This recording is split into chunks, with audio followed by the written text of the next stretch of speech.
LBC. From Global, leading Britain's conversation, The Nigel Farage Show. Mr. Nigel Farage.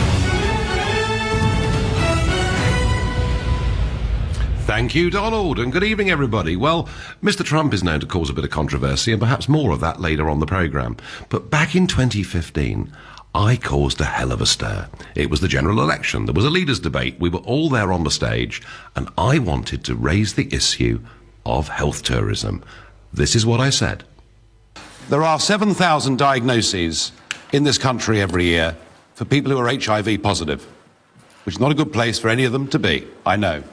But 60% of them are not British nationals. You can come into Britain from anywhere in the world and get diagnosed with HIV and get the retroviral drugs that cost up to £25,000 per year per patient. I know there are some horrible things happening in many parts of the world, but what we need to do is to put the National Health Service there for British people and families who in many cases have paid into this system for decades. Thank you. Leanne Wood. This kind of scaremongering rhetoric is dangerous. It's a fact. It's dangerous, it divides communities and it creates stigma to people who are ill, and I think you ought to be ashamed of yourself. Well, I'm sorry, we've got to put our own people first.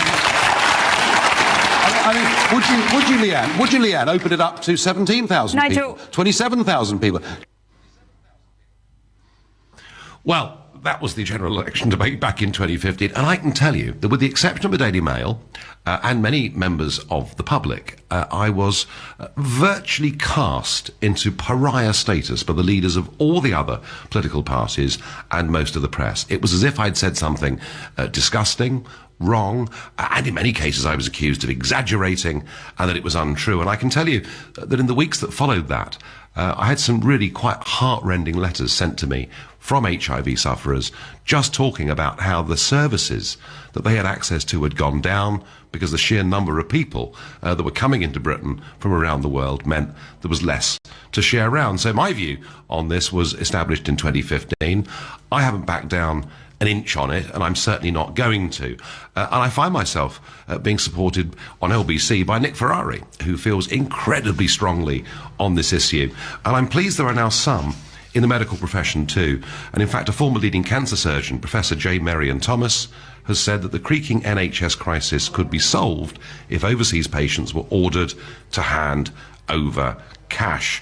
Now, the system that we have at the moment is that nobody that turns up has to produce ID, and when we do get people from the European Union, it would appear that when we send the governments the bill, it doesn't actually get paid. So the question I want to ask you tonight is it time that we got tough and put British citizens first? And if so, how do we do it?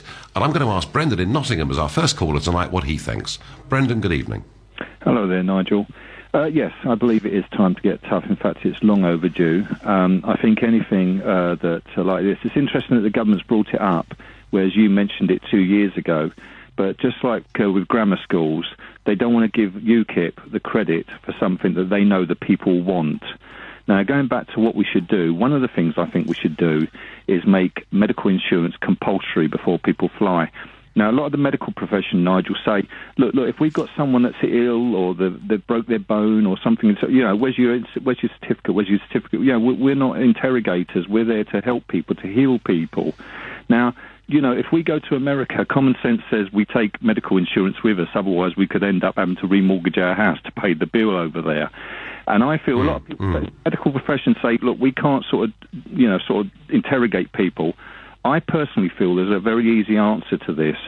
The airline companies at the moment, if we travel, let's say abroad, what are we required to show, amongst other things?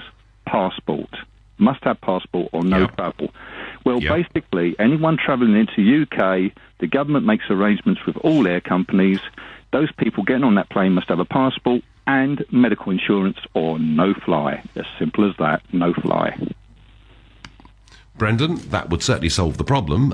Whether it would lead to a huge increase in bureaucracy, I mean, for example, you know, if you board the Eurostar in Brussels and you're of Belgian nationality, I mean, equally, would you have to show insurance?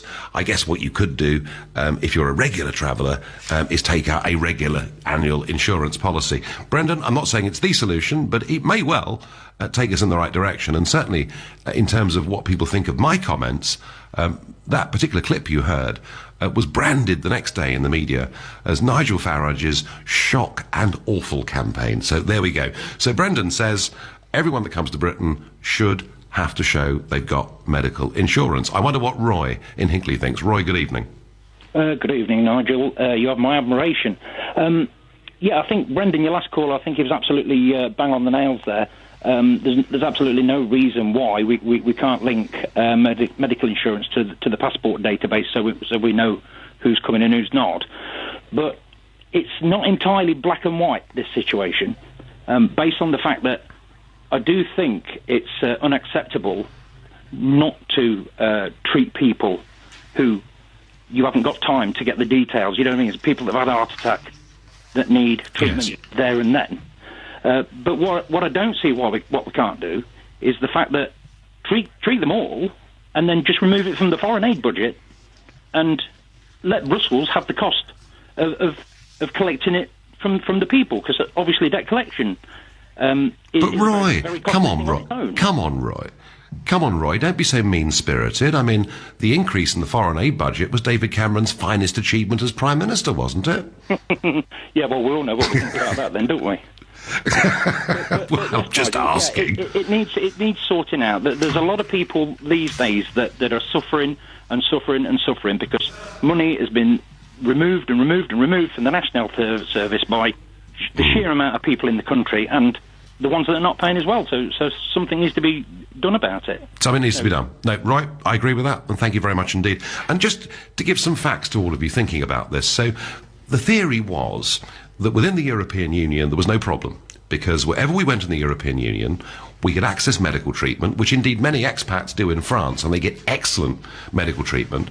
And the same would apply for Poles and Lithuanians coming and working in Britain. And there'd be no problem at all, because we're all part of one big happy club, and it all works beautifully. And so what happens is that we send bills to each other for the treatment of their nationals in our countries. Well, let me just give you a fact. It has emerged that Britain pays out 675 million sterling every year for the care of Britons in Europe, while it receives back less than 50 million for treating European patients in Britain. I'll repeat that. We pay out 675 million a year because when other governments send us the bills for British nationals, we pay them. And when we send the bills out, they somehow get shuffled to the bottom of the pile and we only get 50 million back. And I would argue, even if we were going to stay in the European Union, that here's a system that doesn't work. But surely, folks, as we're leaving the European Union, we've got a fantastic opportunity to get ourselves back, at least with that part of the world, on an even keel very easily. And Brendan, our first caller, suggests that basically, whether you're travelling to Britain, or let's say you're a Polish worker, you're working in Britain, you're working hard and obeying the law and doing your stuff. But you know, if Brendan's scheme was in place, one of the prerequisites for getting that job in Britain is you would have to have medical insurance, just as I would if I went to get a job in New York or virtually anywhere else in the world. Our third caller is Ma in Palmer's Green. Ma, what do you think about this proposal? I mean, I think it's time we got tough on this. Absolutely. It's Mark, actually, in Palmer's Green.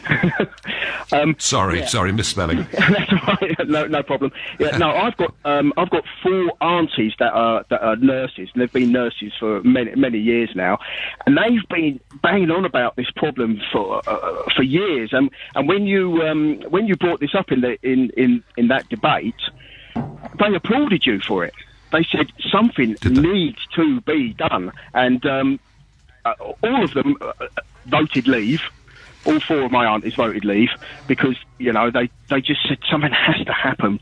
There has to be a department or something like that in each hospital dealing with this, like, you know. Yeah, I mean, Mark, you know, your point about what I said back in 15 and the outrage and the, as I say, being branded as shock and awful. What was interesting was there was an opinion poll done just a few days later. It was a YouGov poll of 2,000 people, so, you know, a serious size sample, and it found that 50% supported my comments with only 34% opposed. So yet again, what happened in 2015 was I said something that had public support, and yet our political class were just completely out of touch with the thoughts and views of ordinary people. And Mark, it's interesting because I think what you said about the nurses, and we see these doctors now breaking cover. I think people who work within the system, I mean, particularly maternity, people working, within maternity, seeing people flying in repeatedly to have their kids in this country, which is an expensive thing. And I think there's actually great anger there within the health service. I wonder what Claire in Manchester thinks. Claire, should we get tough on health tourism? I would just say to everybody who's listening, and anybody who feels that they're sort of a bit soft on this issue, or perhaps they're naive, or they think, it would only bring in a pittance anyway, it's not worth doing. If you see your relatives suffer like I did, in agony, and I'm not having to go at the nurses, but due to an inadequate National Health Service, and this happened many years ago, if you see your relative die in agony, then you would change your mind. You would realise that we need to gather in every penny that we can. And the other point I would make is that when I go on holiday, there's no way I would dream of not having travel insurance. And if there is anybody out there who thinks they would dare get on a plane without travel insurance, then they're incredibly naive. Claire, a simple point, beautifully made. You're listening to Nigel Farage exclusively here on LBC. The time is 7:15. They keep London safe every day. We were doing our job. That's what we're there for. That's what London wants us to do. Now it's time to do your bit and vote for London's bravest police officer. My name is PC Madden. I'm a police officer attached to Peckham Response Team. That man has set fire to 2 cars, dragged those petrol canisters into a block of flats, and then set fire to them. When we first got there was a pregnant lady trapped on the first floor balcony screaming for help. There was a baby inside the block who was actually targeted by the suspects as part of the fire. There was a very elderly gentleman on the top floor, so there was a lot of work to be done, and those officers, particularly the ones who went to the top floor, where, as you can imagine, the smoke is unbelievably thick. You just couldn't see anything. LBC supporting excellence in total policing awards. To hear from all the nominees and cast your vote, go to lbc.co.uk. If your company is considering a merger or acquisition, it's time to start thinking about how your office space will cope. Speak to Maris Interiors, the experts in office design and fit-out. Initial consultations, design ideas and budgets are provided without charge and will show you all the available options. To arrange a meeting or find out more about what we can do for you, visit officerelocation.co.uk. Maris, workplace, design, experts. I'm really proud of my dad. He put everything into the farm, ploughing the fields, fixing the fences. Now I think of it, he spent more time talking to his tractor than he did to Mum. When it came to organising a hearse for his funeral, there was only one choice. At the Co-op, we know how important those personal touches are. With over 100 years of experience, we'll do everything we can to help you give a loved one a fitting farewell. Co-op Funeral Care. Call or visit us online. What is the only bird that can fly backwards? What's the name for a fear of cheese? What are the pieces of paper from a hole punch called? If you know, you have exceptional general knowledge. But at Hiscox, our insurance experts have chosen small business as their specialist subject. That's why more than 200,000 UK businesses rely on us to help provide the right cover. Hiscox, business insurance for the small and the brave. And the answers: A, the hummingbird, B, turophobia, C, chads. From an amazing chorus to perfect silence. Discover where extraordinary happens with Royal Caribbean. If you book one all-inclusive cruise fare, you'll get another half price. Plus, there's 50% off kids' fares too. Visit royalcaribbean.co.uk or contact your travel agent. Book by the 6th of March. Saving is for stateroom cruise fares only on selected 2017 European sailings. Conditions and exclusions apply. Atoll protected. Don't ignore it's the law to have a work. Don't ignore the workplace pension. Get to know your responsibilities with help from the pensions regulator. Visit workplacepensions.gov.uk. JustATrader.com. Washing machine on the blink? No problem. Just shower your clothes on. Job done. And you'll smell like coconut cream. Or get yourself on trustatrader.com and find the right person to do the job for you. Pop in your postcode and the trade you need, then you can choose from loads of tried and tested tradespeople in your area. Reviewed, Reputable, right good tradespeople. Visit trustatrader.com. This is LBC, the Nigel Farage Show. Call 0345 6060 973. Text 84850. Tweet at LBC using the hashtag Farage on LBC.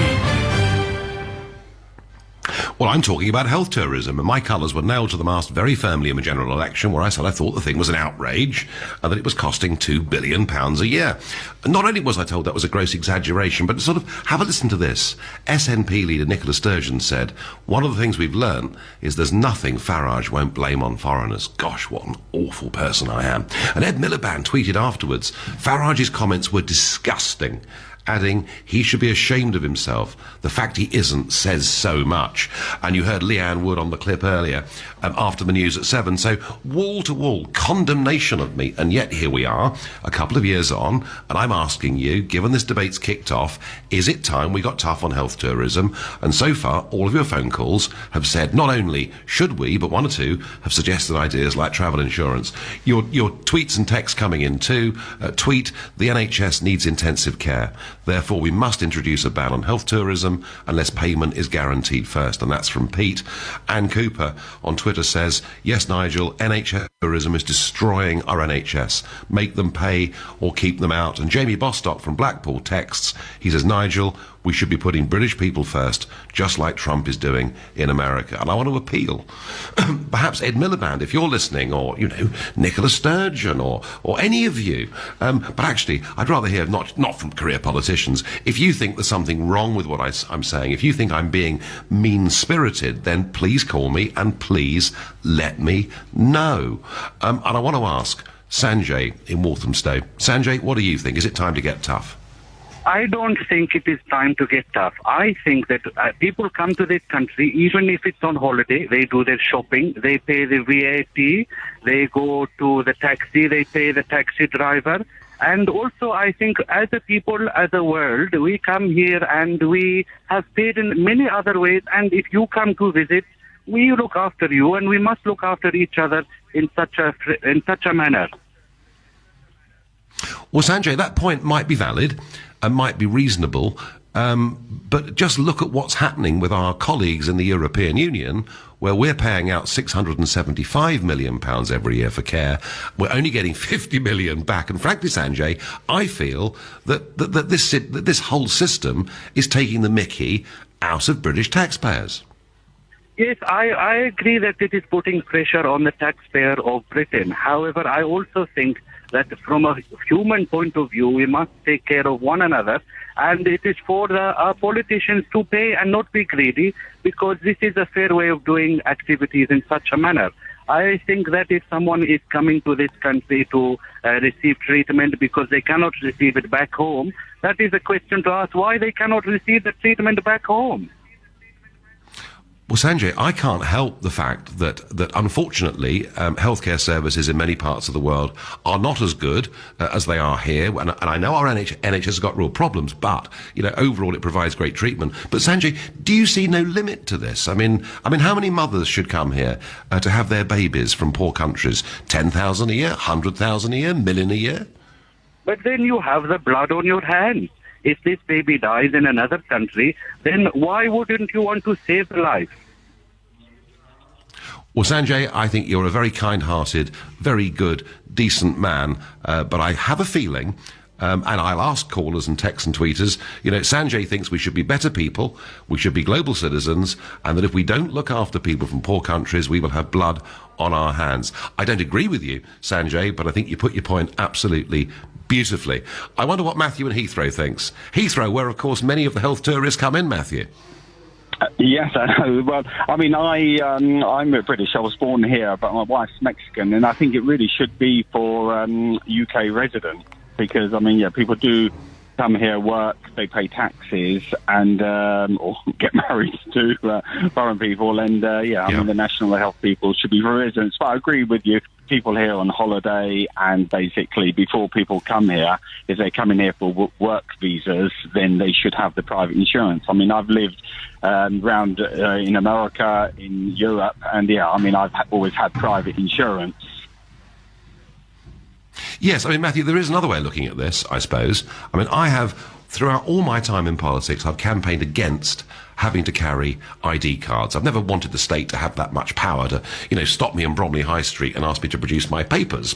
But I'm beginning to think that when it comes to getting valid health care, that maybe we should all carry with us at all times some form of photo ID, be it a passport, perhaps even an ID card. I'm not saying I'm a convert yet, but at least then if we turn up at a hospital to prove we're British citizens, there's no doubt then that we should be treated, is there? Yeah, no, that's right. I think there should be a way of them checking when you go for treatment. But I think it shouldn't be just British citizens. I think it should be people who are actually residents. If you're living in the country, paying the taxes in the system, then they should be entitled to the same benefits. But I agree, it's the sort of medical tourism, people coming here just for the medical reasons. Then they need the pain of arms. Yeah, I think we're going to have to start showing passports when we go and get treatment or have operations. And I think as far as foreign workers are concerned, or foreign residents living here are concerned, I think Brendan, our first caller of the night, was absolutely bang on the money. I think people need to have insurance. Matthew, we're not finding a great deal of disagreement. Texts and tweets coming in. Text here, Nigel, they haven't even picked up on the issue of foreign-born doctors ticking the right boxes to get free treatment for their huge clans and families. Steve, that is a story that was running quite heavily over the course of the weekend. And in fact, I would say, and I know there's Article 50 and many other things to talk about, but I actually think that health tourism, is right up at the top of the agenda. Although Speaker Burko maybe has changed that in the course of the last couple of hours with his comments on Trump. But I do think that a lot of these scandals are now being unpicked. Hi, Nigel, totally agree with you on health tourists. When we go abroad, we pay for the insurance, the same as anyone coming here should. Sadly, the NHS has been abused over the years. The waste is astronomical. Incompetent management, says Anne in Blackpool. And Omar in Birmingham says medical expenses on foreign nationals should be taken out of the UK's foreign aid budget for the country. You're the second person, Omar, that has suggested that. And we've had one caller who thinks we should be nice and kind and look after everybody in the world. But I'm afraid there are practical limits, I think, to what we can do, particularly with a National Health Service that is in crisis. And don't underestimate, this sort of comment, the NHS is in crisis. This is not simply political rhetoric. Right at the moment, 9 out of 10 NH trusts say that the hospitals are now at unsafe levels just because of the sheer number of people needing treatment. Now, I've been arguing for some years that a rapidly rising population means that almost whatever we spend on the NHS, it simply isn't going to be enough. We have a problem. And by the way, I am not suggesting that the entire problem of the National Health Service can be solved by stopping health tourism. But a couple of £1 billion, you know what they say, $1 billion here, $1 billion there, and soon you're talking real money. I wonder what Richard in Walmer makes of this debate. Richard, good evening. Hello, I'd just like to phone, I'm just phoning to say about the experience my wife and I had in Kuala Lumpur in October this year to making people pay for health treatment. I can't see any problem in making people pay if they go to the hospital. My wife fell over in a museum and broke her arm. When we said, how do we get to the hospital? Can we get an ambulance? Because she was in shock and a great deal of pain. They said, well, because she's walking, they won't give you an ambulance over here. We eventually got to the hospital, and the first words we were asked was passports. I'm afraid they're still at the hotel. Right, it's 100 ringgit to see the doctor. We paid that. We saw the doctor. X-ray, yes, you've broken your arm. Right, that's another 60 ringgit, which you pay every time you have some treatment done. They then said it's got to be plastered. Oh, that's 700 ringgit. I'm sorry, I haven't got it. I've got a credit card. No, it's got to be cash. So where can I get the cash from? Well, you'd have to find a cash machine. So eventually I found one, got the money, came back and said to the young lady behind the counter, what would happen if I didn't have the money? And she smiled very sweetly and said, nothing. And that was it. Well, Richard, you described the story beautifully, but let me put it to you like this. Your wife broke her arm. Horrible, painful, and no fun at all. What, Richard, if she'd had a severe heart attack and was in need of urgent medical care? Wouldn't you then have expected them to give her that care? No, because we had travel insurance and we had credit cards. We wouldn't dream of going on holiday without the appropriate insurance. We would have had enough money on the credit cards to pay until we got hold of the insurance company. So why shouldn't other people? Why shouldn't they pay? Richard, I'm struggling to fight back against you on this one. I think you're right, and I think, again, we're back to Brendan, our first caller tonight, who said that when you board, an airline to come to Britain, unless you can show you've got insurance, you're not allowed on the plane. And Richard, it seems to me you were dealt with in quite a tough way, but how's her arm now, by the way? It was just their way, and the treatment was excellent. She was eventually plastered up, and we flew out 3 hours later. Yep. But if we hadn't had the money, they would not have done anything.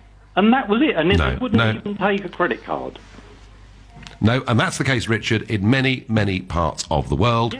Yeah. If you haven't. Yeah, Richard, thank you for your call. I get the point. I want us to carry passports, an ID to prove who we are.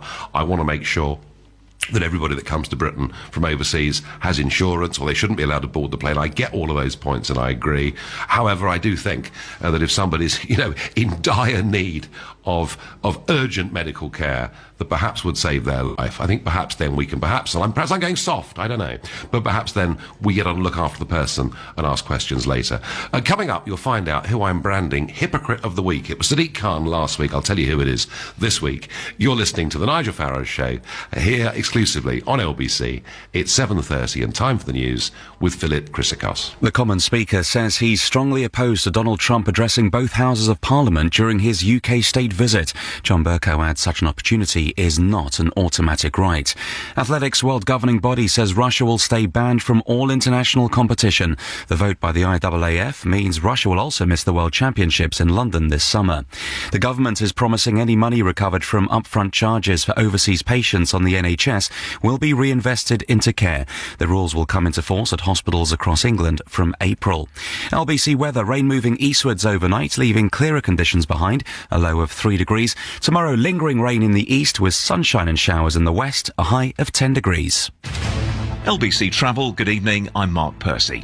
Well, in southeast London, the A2 is down to 1 lane eastbound between the Sun in the Sands roundabout and the Kidbrooke interchange because of a car fire. It's causing queues from just after the Blackwall Tunnel with delays of around 15 to 20 minutes. In East London, there are queues both ways on Homerton High Street. That's because of the closure of Wick Road in Hackney for roadworks. On the M60 in Greater Manchester, there are queues clockwise at Junction 1, the Stockport Pyramid, after an accident. And on the railways, there are delays between Shepperton and Fulwell. South West Trains say it's because of a passenger disturbance. For more real-time traffic updates, go to lbc.co.uk. This is LBC.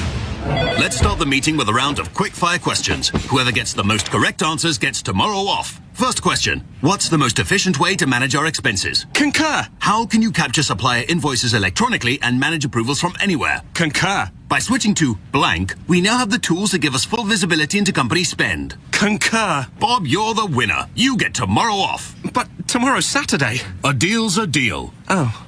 Expense, travel, invoice. Learn more at concur.co.uk. From an amazing chorus to perfect silence.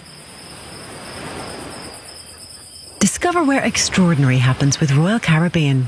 If you book one all-inclusive cruise fare, you'll get another half price. Plus, there's 50% off kids' fares too. Visit royalcaribbean.co.uk or contact your travel agent. Book by the 6th of March. Saving is for stateroom cruise fares only on selected 2017 European sailings. Conditions and exclusions apply. Atoll protected. Divorce.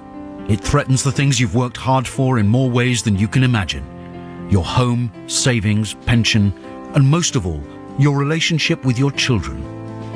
Don't let divorce cost you any more than it has to. Cordell & Cordell is dedicated to helping men in matters relating to divorce. Call now on 0330 60 60 161 or visit cordellcordell.co.uk. Office in central London. A partner men can count on. I know what the plough looks like in the night sky.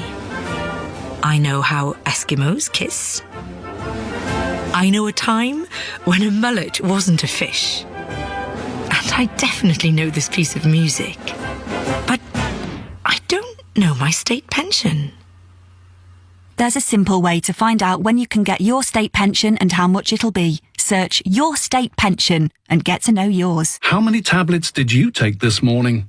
On average, people over 55 say 4. That's over 100 a month. Well, at least for your painful joints, there's an alternative treatment. Voltarol 12-hour gel works deep in the joint to fight pain and inflammation all day long. Voltarol 12-hour gel. Let's hear it for the joy of movement. Ask your pharmacist. Voltarol 12-hour MHLP 2.32% gel contains diclofenac diethylammonium for relief of pain and inflammation. Always read the label.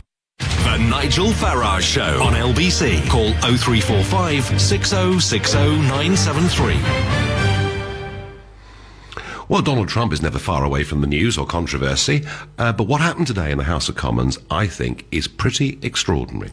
In response to a question from the benches about the Trump visit to the United Kingdom, the state visit that is happening in June of this year, John Bercow, the Speaker of the House of Commons, said this. I would not wish to issue an invitation to President Trump to speak in the Royal Gallery. And I conclude by saying to the honourable gentleman this. We value our relationship with the United States. If a state visit takes place, that is way beyond and above the pay grade of the Speaker. However, as far as this place is concerned, I feel very strongly that our opposition to racism and to sexism and our support for equality before the law and an independent judiciary are hugely important considerations in the House of Commons. Well, that was the Speaker of the House of Commons being outright abusive about the President of the United States of America. And apart from the view, which I think is entirely wrong, but people are entitled to have any view they want about Donald Trump, the real problem is this. The Speaker of the House of Commons, the Speaker of the Mother of Parliament, of one of the great institutions on the globe, commands respect by being neutral. And what Bercow did today was to break every single rule of that. His job is not to make political statements of that nature. And I think in doing so, he has devalued the office of Speaker, and that is a very sad thing indeed. And what makes it even worse is that a couple of years ago, he was perfectly happy to welcome the Emir of Kuwait, who, of course, as I told you last week, ban Israeli Jews from going to their country and much else. In fact, he didn't just welcome him, he crawled up to him. Bercow, you are the hypocrite of the week. How can you welcome the Emir of Kuwait while you want to stop the President of the United States coming to the Palace of Westminster? You're the hypocrite of the week, and I think actually you owe President Trump an apology, and you owe the nation an apology for abusing your position as Speaker of the House of Commons. Right, I've got that off my chest. We better go back to the subject, haven't we, really? And we're talking about health tourism, where in a very calm, measured way in 2015, I stated my opposition to it and my belief that £2 billion a year was being spent on it. And I was told it was a gross and outrageous exaggeration. I noticed that nobody now is questioning the figure. In fact, one or two comments came that perhaps it's even worse than that. And I have had Sanjay on from the East End of London, who doesn't see any problem with this at all. He thinks that we should be a civilised, wonderful nation that open our doors up to absolutely everybody. But Sanjay, you're very much, I have to say, in the minority. Text here, Nigel, I totally agree. I've been concerned for years about the laxness of the UK about health tourism. As a British taxpayer for over 40 years, I am really angry. When are our complacent politicians going to get a grip? That's Alan in London. Hi, Nigel. ID certificates for each person will solve the problem. Steve. Nigel, whether health tourists pay or not, Why does anyone not needing emergency treatment get any treatment or appointments when British-born can't get appointments themselves and the waiting list is getting longer and longer? Les in Stortford. I'm actually getting a lot of really quite angry texts and tweets and even phone calls today by people that just think this is an issue that our political class have just turned a blind eye to. They don't want to appear to be nasty to foreigners. Well, it's not really about that. It's about being nice to your own people. At least that's my view. I wonder what Hassan in Southgate makes of this debate. Nigel, how you doing? I'm doing well. Good. What do you think, I just wanted to make... Well, I think you've made some very valid points. I think the points that you're making are quite crucial, actually, to the healthcare system. And, you know, I've got a mother-in-law who's just about to be released from hospital this evening after an operation, God willing. And, you know, I've seen, you know, from both sides of, you know, what the problems are and what's causing it. And I appreciate that you did actually, although you're making very valid points.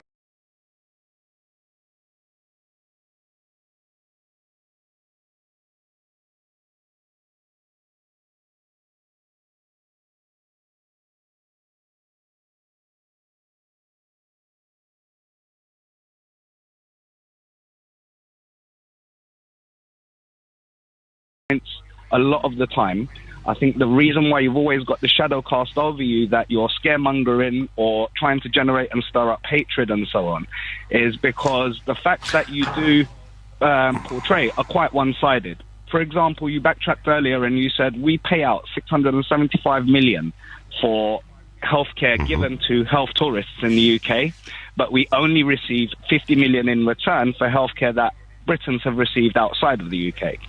Now, I appreciate those figures, and they may well be factual figures. I'm not disputing that. What I am asking you and challenging you on is what are the figures of the healthcare costs for giving healthcare to Britons in the UK versus that we give to the health tourists? Fine. And I will be, Hassan, totally honest with you and factual with you. The National Health Service budget is about 116 billion sterling a year.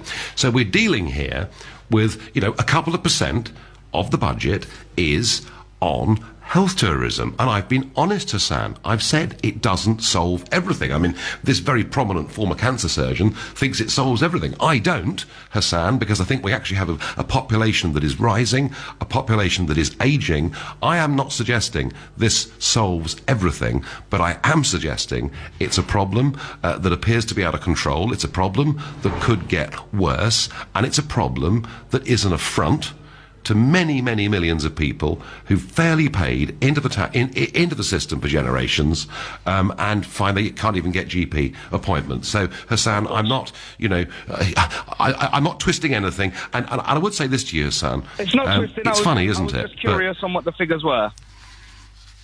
Yeah, but Hassan, the fact is that what I did back in 15, as with so many things, you know, I come into an argument first, I get shot down, and what is an outrage one day becomes government policy the next. And you mark my words, Hassan, the government are not going to ignore this debate, because this debate has kicked off in an absolutely huge way. Hassan, I thank you for your call, and I wonder what Kiera in the Elephant and Castle thinks. Good evening. Hi, Farage. I find you the devil advocate, to be quite honest. I don't know why you always have to say things like we have to put our own people first. I don't know if I'm your one people. I have two nationalities. My father is British and my mother is from Switzerland. So I don't know if you find me as one of the people that should get free treatment here. I think the reason why people attack you, as you said in your debate in 2015, is because you formulate your question in a hatred manner. Keep saying things like us and we have to first. That's a big problem. I don't know why you keep doing that. I think I don't like you, but I do agree with you. Some people do come to this country and abuse our free system. Okay? But I think if you would formulate the question differently... Right? Well, Kiera, hang on a second. Hang on. I mean, all I'm saying is it's about what's right and what's proper. And what I said in the case of HIV treatment, I got letters, Kiera, from very distressed British people, HIV sufferers who've got enough problems as it is, who have found their quality of care has gone down because there are not enough resources to treat them. That isn't motivated, Kiera. That isn't motivated by hate. It isn't motivated by wanting to stir things up. It's motivated by wanting things to be right. you can ask those questions differently. I mean, we can maybe go back to our politicians or people that are managing the NHS. You see, you can't keep saying that our people coming. You can't keep blaming other people for coming to this country and abusing it. It's because we're letting them abuse. So maybe we should go back to our politicians. Do you know, Ciara? And people who are. Ciara, do you know? Can you let me? Ciara, do you know? Honestly, Ciara, let me promise you that I have never ever blamed immigrants coming into Britain to do jobs, to live in flats and send money back home. I've never blamed people for coming to Britain and using the health service or getting their kids educated. And I've said time and time again that if I was in the same position, coming from a country that was very much poorer and had very much worse public services than we do, that I may well be tempted to do the same thing. I've never ever directed this at the people themselves. I've directed it at gutless, useless politicians who refuse to even acknowledge the truth. And when I raise these issues, they say I'm simply lying or exaggerating or stirring up hatred. And you saw the comments earlier from, the last general election from Ed Miliband, and Cameron was the same, and all of them. What I've tried to do is to raise reasonable issues that our political class are not listening to the great British public on a whole mass of issues. And it was exactly the same. And I reckon this opinion poll that was taken at the middle of the furore back in 2015, when I was painted out to be the most evil man in Britain, and yet by 50% to 34%, people in this country agreed with my views. I reckon, given the voices that are now speaking out from the National Health Service and elsewhere, I reckon if you did this poll again today, I tell you what, it wouldn't be 50%, it'd be 70 or 75%. So, Ciara, I hope I've convinced you that it's not motivated by hate. I think I'm just saying the reason why people are calling whenever I hear I just started this conversation like 15 minutes ago, and all I hear people calling you and they keep on complimenting you and saying like, okay, that's you've done well and you're raising questions well. But I think the whole reason why people are calling you is because people are actually for what you're saying, because you're saying we should think about our own people. And when you say things like that, it touches people, and people will call you and they agree with you. The only reason why they agree with you is because you are causing a separation between us and other people. I'm just thinking... Ciara, they're not all bad. Ciara, they are not all bad people, believe me, but I accept your point of view and you don't like me and you're not alone in that. You're listening to the Nigel Farage Show exclusively here on LBC. It's 7:45. Coming up at 8 on LBC, Clive Bull. John Bercow has declared that President Trump should not be allowed to address Parliament when he visits the UK. Is the Speaker right about this? Clive Bull on LBC. The most beautiful things in life are made up of many tiny but individually brilliant details, like the tinkle of piano keys. Sounds nice on its own, but better with a violin alongside. And better still with a whole orchestra. You see, beauty happens when the little things come together. The new Volvo V40R design. Life is in the details. Discover Canada for less this year with the Air Transat Canada seat sale. Just released, there's big savings on summer 2017 flights direct from London to Toronto, Montreal, Calgary, and Vancouver. All with meals and a 23-kilogram luggage allowance included. Seats are going fast, so don't miss out. The Canada Seat Sale. Hurry, book by February 6th at airtransat.co.uk. Head, shoulders, knees and toes, knees and toes. Head, shoulders, knees and toes, knees and toes, and eyes and mouth and nose. Head, shoulders, knees and toes, knees and toes. You already get your eyes and teeth checked. Why leave out your ears? They're just as important. So, if you've noticed a change in your hearing recently, come and see how well you're hearing for free at Boots. Boots. Let's feel good. 1 free hearing check per year, over 18s only. Fast Track Reclaim. PPI, one question. Why have you still not checked if you're due a refund? Even if you don't know if you've had PPI, surely it's worth finding out. All Fast Track Reclaim needs is the name of your bank. No paperwork, no account numbers, just the name of your bank. We'll check PPI on every credit card, loan and mortgage you've ever had. Find out now. Text YES to 82727. Fast Track Reclaim. Text YES to 82727. A big night out, a lumpy bed.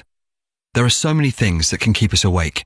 But if you can't sleep because you're worried about paying the bills, we can help.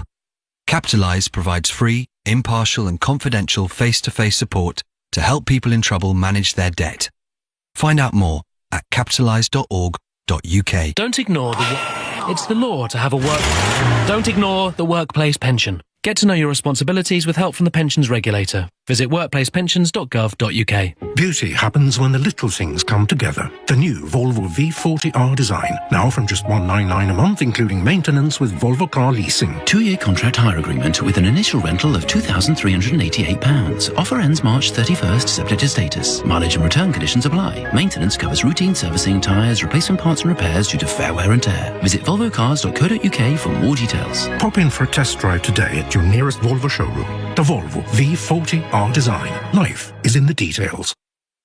Leading Britain's conversation. LBC, The Nigel Farage Show.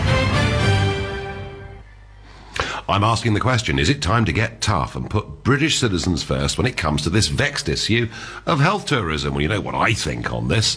And your calls, texts and tweets coming in. Text here, it's awfully nice of Sanjay to want the British taxpayer alone to fund a worldwide free health service for all comers.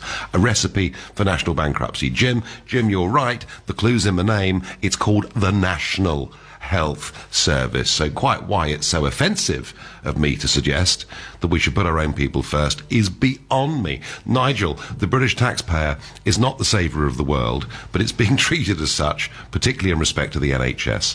The National Health Service has become the International Health Service. Laura in Essex. Nigel, I've been treated in foreign hospitals many a time, and I've always had to pay. Time to stop being taken advantage of and make health tourists pay. Callum from Liverpool. Nigel, my wife had a skiing accident in Bulgaria.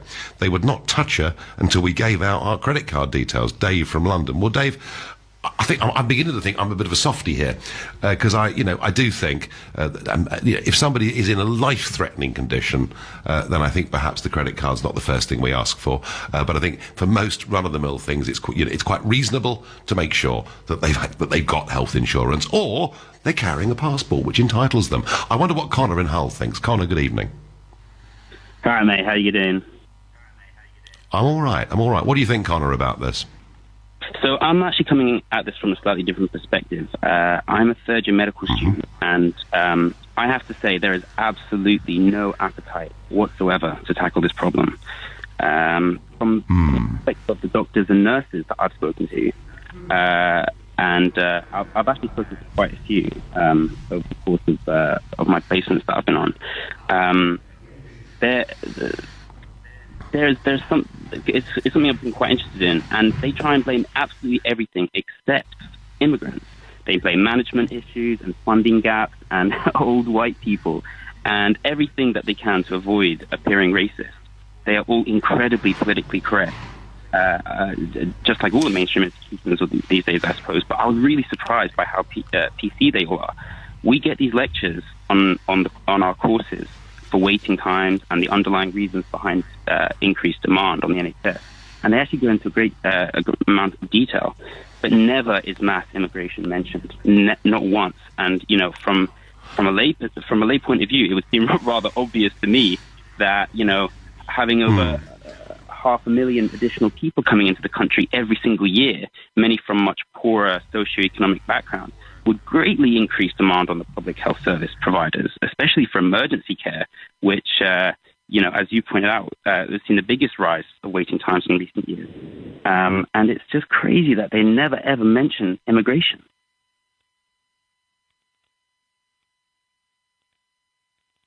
Nick Ferrari at breakfast on LBC. Have you or someone you know ever had to cope with someone in the family who has anorexia? This is brought into stark highlight by an interview of broadcaster Mark Austin, who suffered the problem with his daughter Maddie. She hated everybody around her. She was suspicious of everybody around her, and it put a lot of pressure on the family, but particularly me as a father not understanding the condition, and I felt ashamed that I didn't. She was mentally ill, and I was telling her just to sort of get a grip grip and start eating. And the standard of medical care in this country for mental health patients is pathetic. Nick Ferrari at breakfast every weekday morning from 7, only on LBC. With Hampton by Hilton, from a great night's sleep to the perfect breakfast included. LBC, I'm Clive Bull, and we've lost the line to Nigel Farage at the moment, with just a couple of minutes left of his show, but we will be able to hand you back to him, I think, now. Are you there, Nigel? Yes, I am. It's like... No, he came on and then he disappeared again. Coming and going.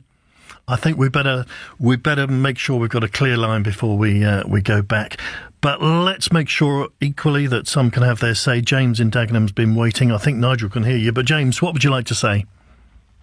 Well, I'd just like to mention that through personal experience, I think the biggest problem for the National Health, the money wasted, is on these private clinics that contract to the National Health.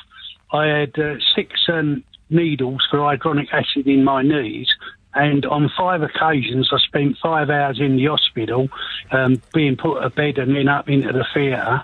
And on the last one, they made a mistake. I sat outside the waiting room, walked in, had 2 needles and was out in 30 minutes. So I'm sure that these private health clinics are way overcharging the service. OK, James, thank you. Back to Nigel. Clive, thank you. And let's hope that's the final gremlin. And we go on to Santi in Stratford-upon-Avon. Santi, what do you think? Is it time for us to get tough on health tourism? Thanks for giving me the opportunity. Firstly, can I just thank you for what you've done for Brexit? I waited 40 years for this. Well, that's very kind of you. So I am very grateful. Now, I'm a doctor. I want to make a point. But just before that, can I also say I do agree that health tourism is a problem, needs tackling, and I'm not sure if hospitals should be the people tackling it. I think it should be done at the point of entry or before people embark to come here, like people have suggested, to make sure people are covered. But the point I wanted to ask is, I also have come across people who may be UK citizens who have emigrated abroad, and they're living in elsewhere, paying taxes in another country, Canada, Australia, or India, wherever they may be. And then, when they need some treatment, they might come back here and expect NHS treatment free. Do you think that's fair? Well, if they're European Union citizens, of course, they could get treated back here. If they're British citizens living in Europe, or they could get treated in France and the bill gets sent there. I think this issue of how we deal with expats is actually a bigger one, Connor, because this isn't, sorry, Santi, this isn't just about, this is also about voting rights. It's about levels of pensions, and it's many, many other things. No, I understand so there is a big row. I mean, basically, if you've gone for more than 15 years, you lose your voting rights. Does that mean you should lose your medical rights too? I mean, what's your view? I think you should. I think if you decide to live elsewhere and pay taxes elsewhere, then you're not really contributing to the economy of this country. And I don't know. It is a difficult one. It is difficult. I accept that. Yeah, it is. And can I just also very quickly say that there is this issue with health tourism about people coming to have babies here, multiple births. That is a problem. You know, the maternity services are struggling at the moment, and then to get people who require very high resources to look after because they decide to come and give birth here from some countries is a problem.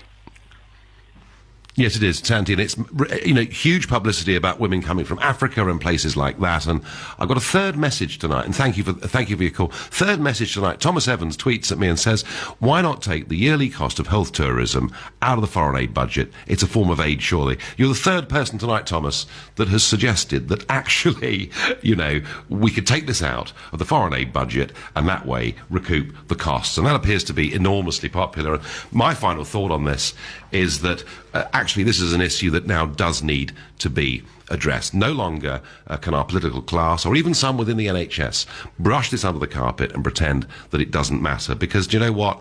Actually, it does matter, and it matters hugely. And I want the government to do something about it. But I absolutely don't want the government to wait too long. I think what we've heard tonight are suggestions that foreign travellers must have insurance. Surely that makes absolute sense. I'm suggesting that maybe we need to show a passport rather than going for a full ID card when we turn up at the hospital. We've even got suggestions that if a lot of women come in from a certain country in Africa and have babies, we take that out of the foreign aid budget. All of that, I think, makes tremendous sense. But, Theresa May, I want something done now, because we're still members of the European Union. This system is still wide open to the whole of the rest of the EU, and it's being abused. Please, at the next European summit, let's get tough. I kind of just add a personal comment. At the end of this show, some of you will have seen press coverage over the last couple of days, and no doubt there'll be more of it, about a few personal difficulties that I've had with my marriage and my family and my relationships. And I would just say this: all of us in our lives go through ups and downs, and I regret the down that I'm in at the moment. But I make this plea, particularly to the media: please leave my wife and children alone. Don't hassle them. Don't intimidate them. They don't deserve it, and it's simply not fair. Coming up at 10, it's Ian Collins. But up next, it's Clive Bull. Thanks very much indeed. So John Bercow has declared that President Trump should not be allowed to address Parliament when he visits the UK. Do you think the Speaker has got this one right? Also, one of the key objections to President Trump is his travel ban. We're going to take a closer look at that. It's currently suspended. We'll be talking about the legality of that executive order. And at 9, it's the Consumer Hour. I'm joined by Dean Dunham, consumer lawyer and the Retail Ombudsman, here to answer your questions about your consumer rights. If you'd like to join in at any point between now and 10, then the number you need: 0345 6060 973.